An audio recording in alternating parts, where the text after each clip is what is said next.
All right, so the other day we made a little quick video of Todd and I traveling. We went to a town about 3 hours from here to get this little mare. She is actually a Gypsy Vanner Welsh Cob.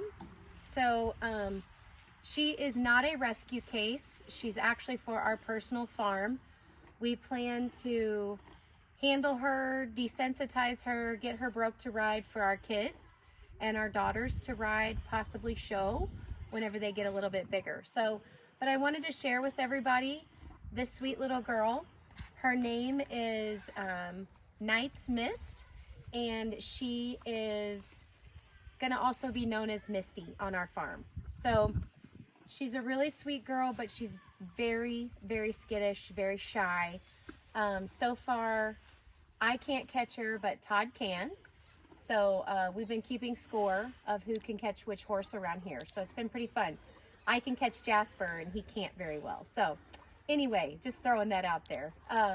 But she's gentle and she's sweet when she's caught, but we just can't get her caught very easily. So that's why she's now kind of quarantined and staying in this pen. She came from a personal farm.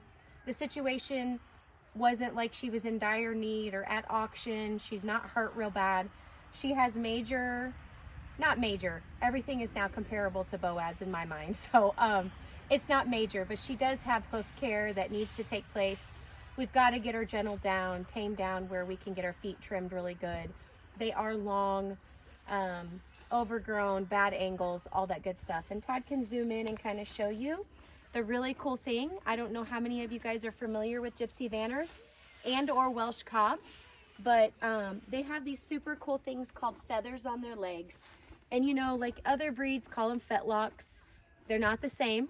These are feathers, and we're pretty excited to have this little mare on our property. Let's see if she'll let me touch her.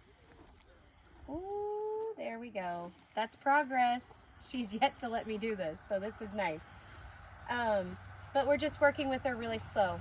We brought her home on Saturday. This is Monday, so it's just been a couple days.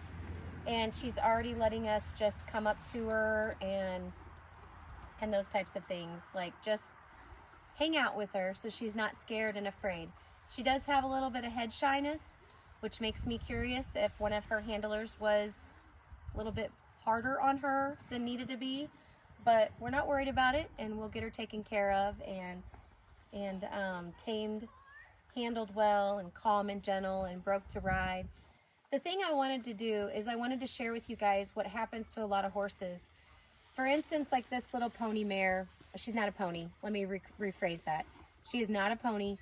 It's not what she is. She is a shorter horse, but she is a Gypsy Vanner Welsh Cob. So they are just overall a combination of things there. Some of your Gypsy Vanners are really big and tall, and some of them are not. So they have all kinds of sizes, all kinds of bloodlines, give you different sizes and heights and things like that. So anyway, this little girl, she is obviously, she's full grown. She's a 7-year-old, and she supposedly come from a pretty reputable breeder and potentially has some registration papers on her somewhere. So I've been doing a lot of research and a lot of tracking to try to find her owners. But so far, all I know is the very last ones that we bought her from, and then one more behind that. So I'm working on it, and I'll keep you guys updated. But going back to my purpose of this is to introduce you to Misty and to tell you about what happens to brood mares. You know, Todd and I and our whole family, we have a huge heart for rescuing horses from auctions. And what happens a lot of times is brood mares just get turned out to be exactly that. They're just brood mares. They don't get handled, and they don't get a discipline. They don't get taught and trained very well. And that proposes an issue later on in life. If they decide to stop breeding or they can't breed anymore, whoever the owner is decides to sell out, situation in hand like this, it's very likely that the previous owner was just going to take her to the next auction. She told me she was getting ready to either sell her outright, take her to the auction, or go get her trained. So it was kind of an interesting combination of things. But I really feel like she was at a point to where she was going to take her to auction. So I'm glad that we bought her from a private sale to intercept that where she may have ended up at the auction. And this mare would have definitely not handled, not worked, no discipline. She would have likely ended up in the hands of another kill buyer, which is what we're trying to prevent. We're trying to prevent that slaughter pipeline process. I just don't like to see how that happens in the United States. It's really quite sad how horses are getting dumped and just dropped off and not taken care of. But it starts from the beginning. It starts from good handling. It starts from good training. It starts from good breeders. I know a lot of people are against breeding. I'm not against breeding horses, but I do believe that we need to focus on breeding good quality animals and giving them a discipline.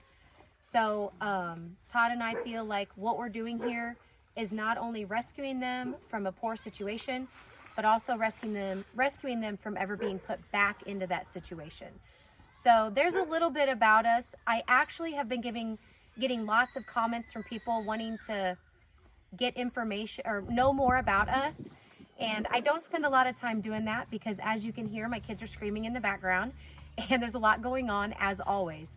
But we do have plans with a friend of ours that's going to tape us or video us. Tape us, that makes me sound really old.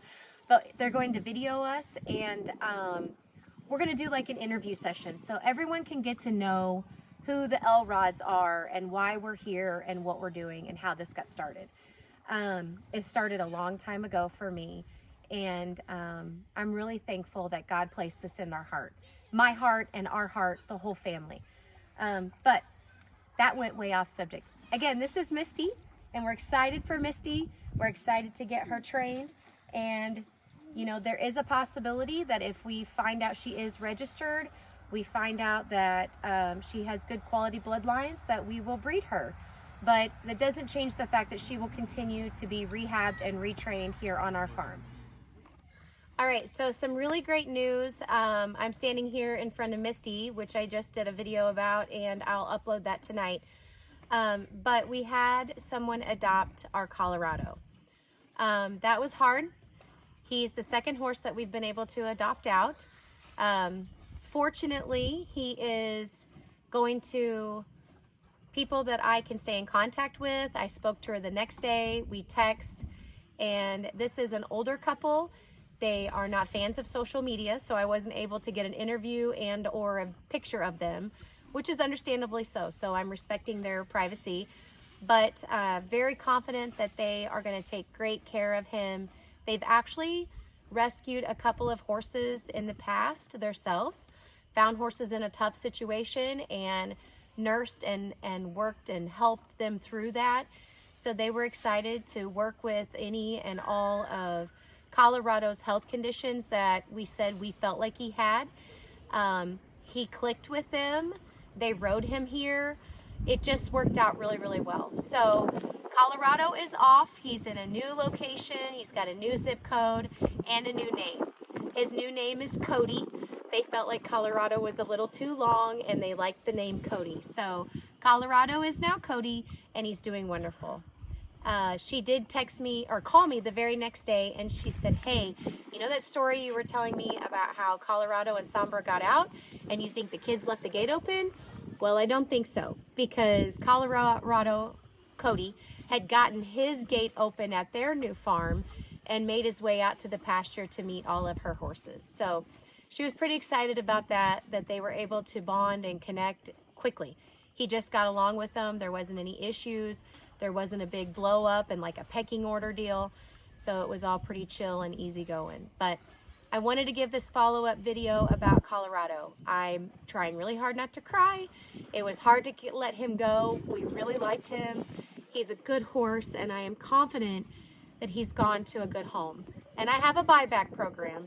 If anybody is not pleased with their horse, or the horse doesn't work out for them, or they find themselves in a situation where they can't take care of that horse anymore, I ask them to please contact me first. And that along, I know the questions are going to come out. Do you have a contract? I do not have a contract yet. I will have a contract. I do get it in writing of some sort. But as you all know, sometimes these contracts and or things in writing don't hold up well in any circumstance or any court situation. But we're praying that God just keeps his hand in this rescue and that he continues to guide us to saving the right horses that he knows we can save and that we can handle and give a good home. And he also sends us good adopters, people that we can trust. And so the process is very selective. I got to know her. I got to know her neighbor. Again, like I said, is a woman that runs her own rescue and has for many, many years. And she actually came highly recommended by her. So I'm thankful for that, and we're happy to see him in a new home and doing really well. So if there are any updates along the way, I'll keep you guys posted. She promised me she'd send me some videos and or pictures of him as they continue to grow and bond and get well. They're going to put him through just a very gentle conditioning program. Again, like I said, they're not hardcore trail riders. They don't go on really long rides. They're very gentle, easy, around their place, farm kind of riders. So I think it's a great situation for him and his condition of having arthritis or, you know, whatever else. She has a chiropractor. She comes to take care of her horses. She has a solid and regular farrier. It's just, I couldn't have made it. It couldn't have worked out better and a happier situation, to be honest. So that's the story on Colorado. We only had him for 44 days. And I think it was 44. It was 43 or 44 days, but he definitely touched my heart. So I'll keep up with him, and you guys just let us know if you have any questions, and I'll be happy to do my best to answer any and all of those. Thank you guys for the support, the love, the comments, the views, the good comments and the bad. I've had a few bad ones that ruffled my feathers, but I'm realizing it's okay. I'm thankful that everyone has been working hard to get our name out there and reach out to me if they know a horse in need. I've had 2 people do that, and I've either tried to find them someone or be that someone. So thank you guys. We really appreciate it. Have a good night.